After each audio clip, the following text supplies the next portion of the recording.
ආයිබෝවන් සීන දේශ අපි ඊයේ ඔයාලව දැනුවත් කරා නිෂ්පාදන ශේත්‍රයේ රැකියාව ලැබෙනවා කියලා.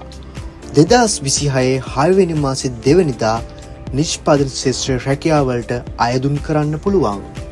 අයදුම් කරන වෙබ්සයිට් එක www.slbfe වෙබ්සයිට් එක හරහා ඔයගලන්ට අයදුම් කරන්න පුළුවන්. අයදුම් කරන සාමාන්‍ය වෙලාව උදේ 9:12ක් අතර අනිවාර්යයෙන්ම අවධානයෙන් ඉන්න වෙබ් එක ඕපන් වෙච්ච ගමන් ඉක්මනින්ම අයදුම් කරන්න. මේ ලැබිච්ච අවස්ථාව නැති කරගන්න එපා. මේ අවස්ථාව අවුරුදු 25ත් 50ත් අතර පිරිමි අයට පමණයි. අයදුම් කරන මොහොතේදී ඕගොල්ලන්ගේ අනිවාර්යයෙන්ම પાස්පෝර්ට් පොත තියෙන්නම ඕනි.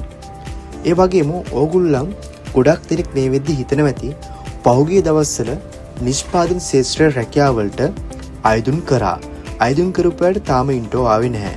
කිසි දෙයක කලබල වෙන්න එපා. මේ පාර කෝට් එක 2500ක් කලින් ඉන්ටෝ වලදී 900ක් වගේ ප්‍රමාණයක් පාස් කරගෙන තියෙනවා. ඉතින් ඒ අඩුපාඩුව තමයි මේ පාර ආයෙත් කැඳවන්නේ නිෂ්පාදන ශේත්‍රයේ. ඉතින් මේ ලැබිච්ච අවස්ථාව නැති කරගන්න එපා.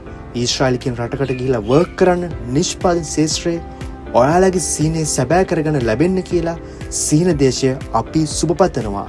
හැමදාමත් හරිම දේ අරන් එන සීන දේශ අපේ Facebook page එක, TikTok නාලිකාව, YouTube නාලිකාව නොදන්නයට ෂෙයා කරලා සපෝට් එකක් දෙන්න. තව කෙනෙකුටත් ජීවිතේ ජය ගන්න. සුබ දවසක්. අලුත් වීඩියෝෙන් හමු වෙනතුරු අදට සමුගන්නවා.